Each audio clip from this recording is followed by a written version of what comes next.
Agradecerle su disposición para charlar con nuestra audiencia al director general del periódico Noroeste, Adrián López Ortiz. Adrián, gracias por acompañarnos. Bienvenido, buenas noches. No, hombre, al contrario, muchas gracias a ustedes. Gracias, de verdad. Bueno, el tema que hoy nos ocupa, se lo digo a nuestra audiencia, tiene que ver con el arresto el jueves pasado, es decir, hace exactamente una semana, de dos de los que se consideran, al menos las autoridades los consideran, líderes del cártel de Sinaloa. Nos referimos a Ismael El Mayo Zambada y a Joaquín Guzmán López, hijo de Joaquín El Chapo Guzmán. Así que dos personajes, pues al menos El Mayo Zambada de primera línea. Adrián, un poco me gustaría, pues, ¿qué se sabe de este personaje del Mayo Zambada, que hasta donde están los registros es la primera vez que está bajo el resguardo de una autoridad? Sí, bueno, el Mayo Zambada, lo he repetido yo mucho estos días, es nuestro mito más real del narcotráfico, ¿no? Llevaba tantos años estando allí, pero lo habíamos visto en realidad en muy pocas ocasiones. La última foto que tenemos de él es esta que se toma con el gran periodista Julio Scherer hace 14 años.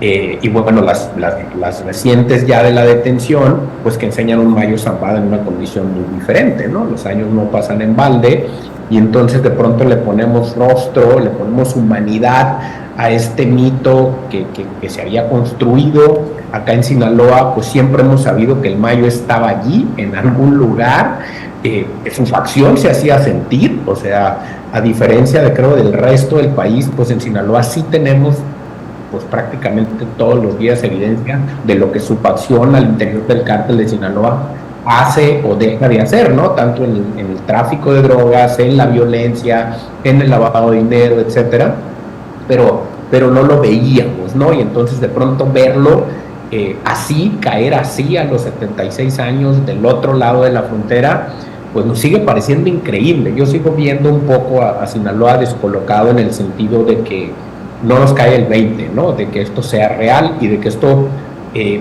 sucediera, porque pareciera que nunca iba a suceder, ¿no? Claro, un capo que, bueno, lo han calificado de escurridizo, de invisible, de un capo incluso de otra generación, digamos también poco sociable si se compara con otras personalidades. Me atrevería, por ejemplo, a decir el propio Chapo Guzmán.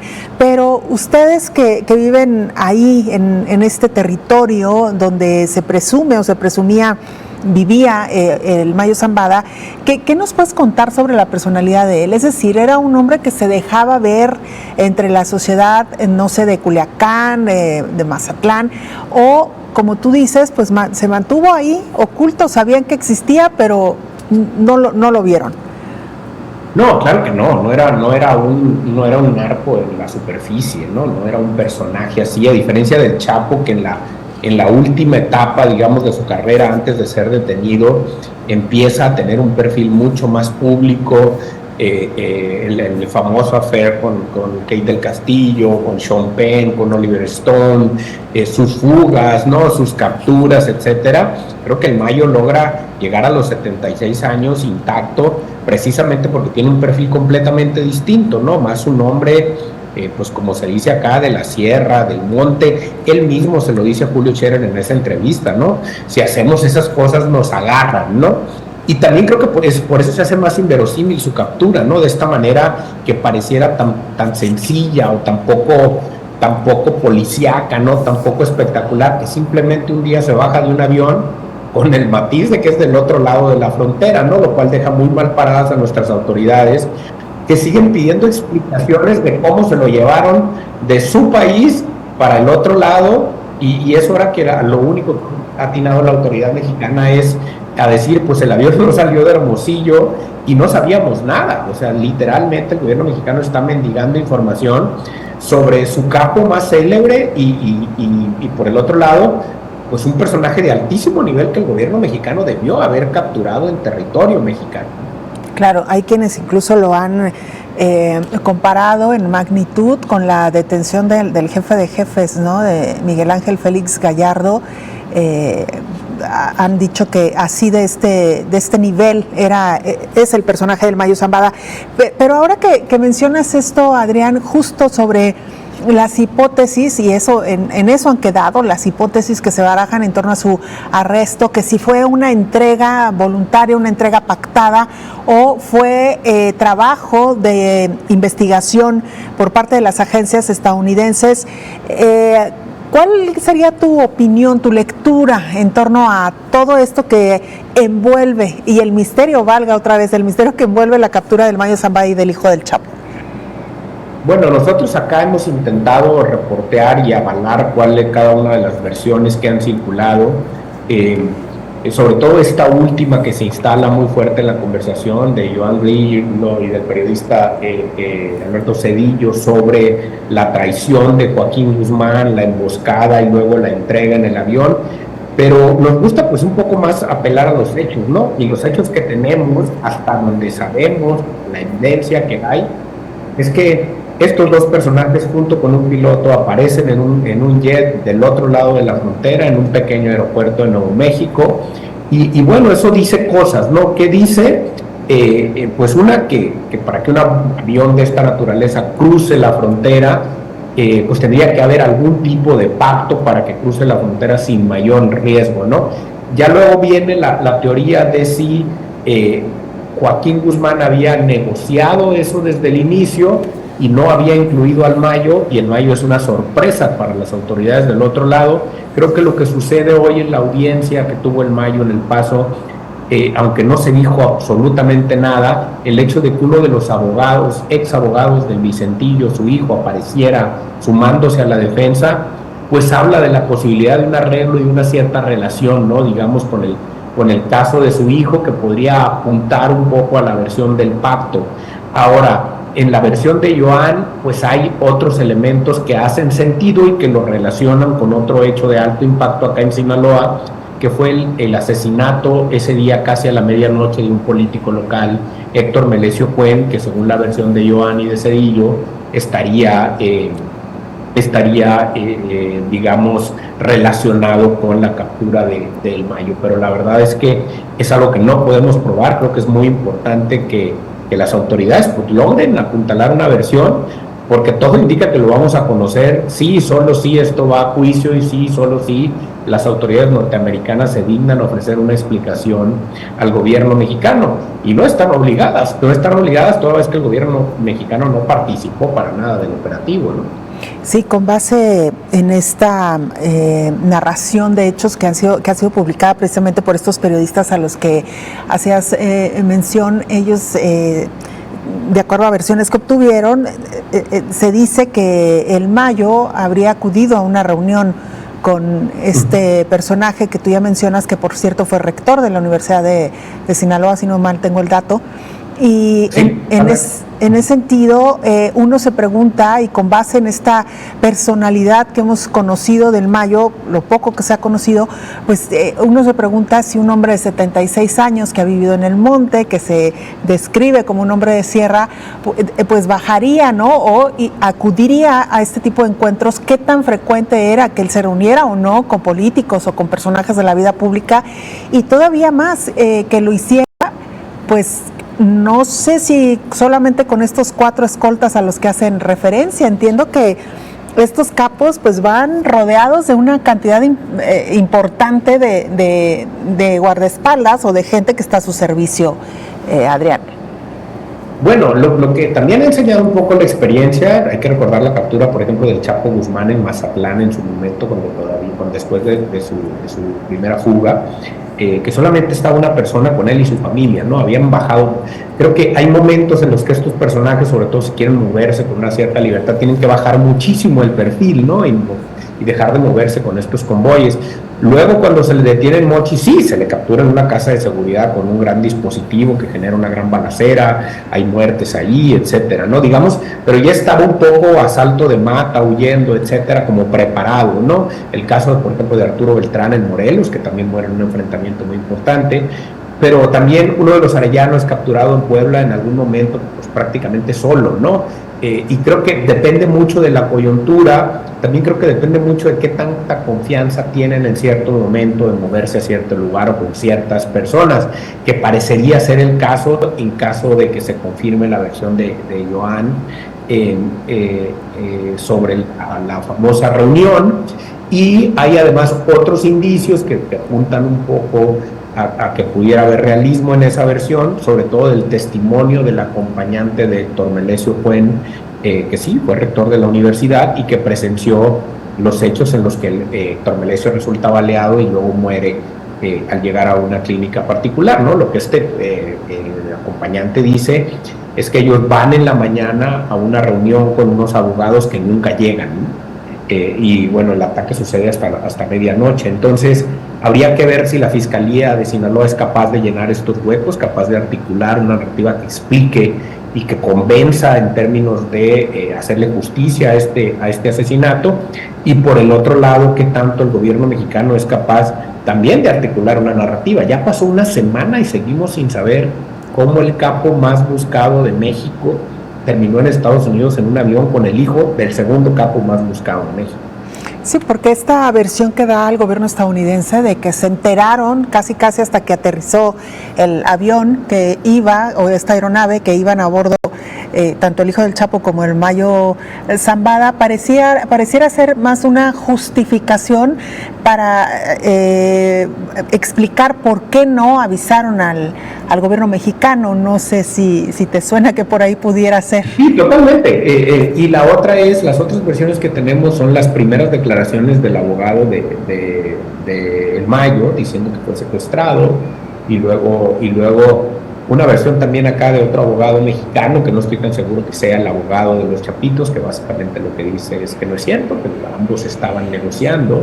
No es la primera vez que este abogado declara también un poco en este sentido, como de limpiar la imagen de quien dice representar, pero la verdad es que lo que es un hecho es que es evidente que no hay confianza ni cooperación entre las autoridades norteamericanas y las mexicanas en este caso en específico, ¿no? O sea, si lo hubiera habido tendríamos otra información, ¿no?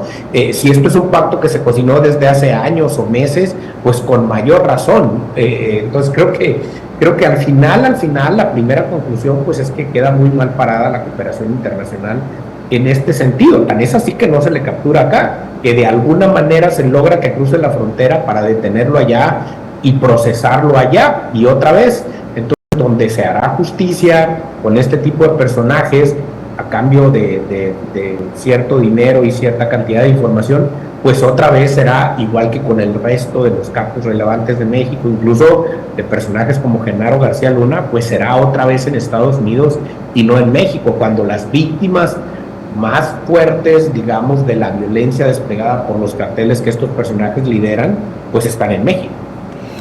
Algunos analistas han dicho, incluso el propio Mayo, ¿no? Lo decía en esta entrevista con Proceso con el maestro Julio Scherer, que si lo atrapaban o lo asesinaban, pues no cambiaría nada prácticamente, palabras más, palabras menos.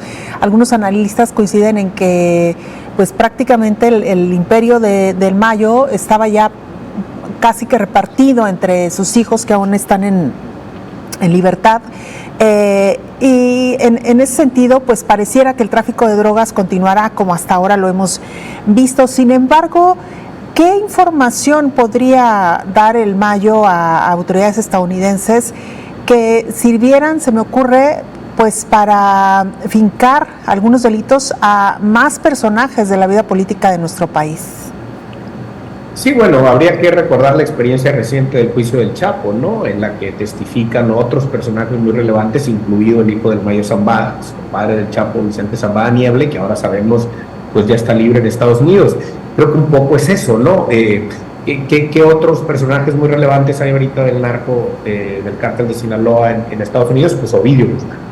Entonces Ovidio Guzmán pues es un cabo allí que no creo que esté suelto, que de alguna manera estará relacionado con lo que Joaquín Guzmán pueda aportar o no, con lo que se pueda articular. Es muy probable, yo creo que es casi seguro que el Mayo será juzgado. No creo que el Mayo llegue por su edad y todo a un arreglo que le permita librar librar un juicio. También creo que los Estados Unidos intentarán mandar un mensaje y sentar un precedente muy importante juzgando al Mayo Zambada. ¿Qué información podría tener? Pues creo que toda, ¿no? Lleva 50 años, 45 años siendo operador y líder de la facción más importante del cártel de Sinaloa, la más sólida, la más estable, que no es que sea todo el cartel, no era el líder del cartel como tal, sabemos que los carteles ya no funcionan así, pero pues que tiene muchísima información, no solamente del tema del narcotráfico, sino también de la narcopolítica mexicana, ¿no? Entonces, un poco eso esperábamos con el Chapo Guzmán y al final no se reveló gran cosa, salvo operación con policías locales, etcétera.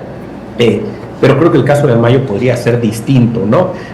Y desafortunadamente eso lo vamos a ver hasta el juicio, que todo indica que se irá hasta el año que viene. Hoy la jueza abría esa posibilidad diciendo que en enero del 25 hay otro juicio, no dio más detalles, que podría relacionarse con este caso, ¿no? Entonces, también al declarar el caso del Mayo como complejo y digamos eximirlo de los tiempos normales, pues habla de que prepararán otro tipo de abordaje, ¿no? Para este tipo para el caso específico del Mayo Zambada.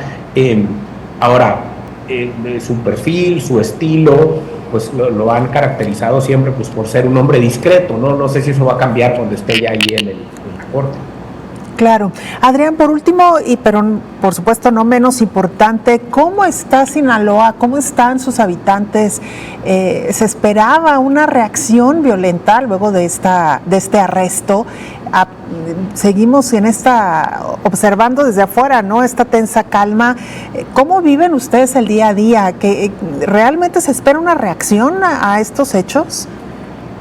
Pues yo precisamente tuiteaba eso, ¿no? Porque todos los días monitoreando redes veo que hay un nuevo analista que dice que viene la guerra en Sinaloa, ¿no? Y augura la guerra en Sinaloa. Y claro, eso hace mucho sentido desde cualquier perspectiva, desde cualquier visión de tercero, pensando en que hay una facción traiciona a otra o una facción se debilita y queda sin su liderazgo más visible y otra aprovecha el espacio.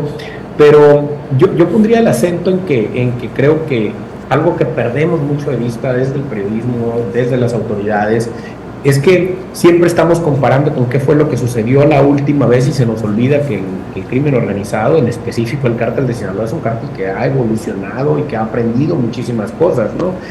Después del primer famoso Jueves Negro, como le decimos acá, le llama todo el mundo el Culiacanazo, cuando a la facción de los Chapitos le sale desplegar la violencia en la capital de Sinaloa y rescatar a Ovidio. Luego lo replica en el segundo operativo, lo escala incluso a todo el estado y a la frontera norte y a la frontera sur del estado con Nayarit y con Sonora, pero esa vez no le sale, a un costo altísimo para las autoridades también, a un costo altísimo para el cartel, pero no le sale, ¿no? Ovidio es capturado y luego extraditado a Estados Unidos, y muy probablemente eso significan aprendizajes, ¿no? Yo creo que tanto la facción de los Chapitos como la del Mayo, como la del Guano, son las más relevantes que quedan, digamos, en el cártel de Sinaloa. Hay allí lecciones, sobre todo después de que la DEA aprieta sus acusaciones, de que el gobierno estadounidense aprieta sus acusaciones y empieza a detener lugartenientes, empieza a abatir de lugartenientes importantes. Hace 3 semanas hubo un enfrentamiento muy fuerte acá que afecta precisamente a la facción del Mayo Zambada. Entonces creo que ahora la presión es un tanto distinta y eso hace más complicado pues este escenario de la guerra o de la retaliación inmediata, ¿no? Hay muchos militares también en Sinaloa. Hoy hicimos recorrido nosotros por la zona serrana de Culiacán y hay en todos los accesos relevantes a la ciudad y a la sierra, pues fuertes dispositivos militares. También sabemos que hay 400 elementos de fuerzas especiales patrullando, pues monitoreando los diferentes, las vías carreteras, los accesos, etcétera. Entonces eso lo complica, ¿no? Entonces supongo que ahorita el cártel también está encontrando maneras de reacomodarse, de asumir, digamos, estas ausencias, de llenar esos vacíos, pero yo coincido contigo, ¿no? Y es posible no coincidir con lo que el Mayo dice en su entrevista. Yo no creo que esto vaya a mermar un solo ápice de manera relevante en el mediano y largo plazo el tráfico de fentanilo, la producción de metanfetaminas. Creo que ese es un monstruo mucho más grande que requiere otras cosas para desmantelarse. desde una política de salud, desde una política de regulación de drogas, desde una política de abatimiento de la impunidad, ¿no? La impunidad en México es prácticamente absoluta y es muy difícil que esto ceda si nadie paga consecuencias. Entonces, yo creo que el fenómeno va a seguir intacto, creo que el cártel va a encontrar maneras de reacomodarse. El Mayo lo decía, los reemplazos ya están listos. Y yo retomaba esa declaración para un artículo reciente, los reemplazos del Mayo están listos y la fracción de los Chapitos pues también, o sea, los líderes actuales son conocidos y están allí. Entonces, no creo que en el fenómeno cambie nada, y eso no significa que no sea relevante que estos personajes hayan sido detenidos. Creo que va a ser más importante todavía, no solamente por el tema de la justicia, sino por la información que pudiera surgir de sus detenciones para entender, digamos, dónde estamos parados, ¿no? Claro. Adrián, te agradecemos muchísimo tu tiempo y tu generosidad para compartir tus comentarios con nuestra audiencia. Muchas gracias y muy buenas noches. Al contrario, gracias a ustedes. Buenas noches. Es Adrián López Ortiz, director general